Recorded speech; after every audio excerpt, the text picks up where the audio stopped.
issued a severe thunderstorm warning for northeastern Tarrant County in north central Texas, northwestern Dallas County in north central Texas until 9:30 a.m. Central Standard Time.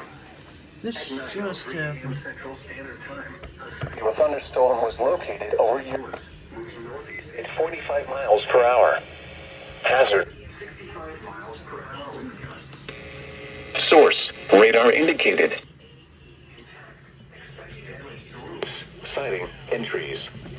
This severe thunderstorm will be near Dallas, Irving, Carrollton, Grapevine, Coppell, Farmers Branch, and DSW until airport around 9:10 a.m. Central Standard Time. Addison around 9:15 a.m. Central Standard Time. Richardson around 9:20 a.m. Central Standard Time. Other locations impacted by this severe thunderstorm include Grapevine Lake.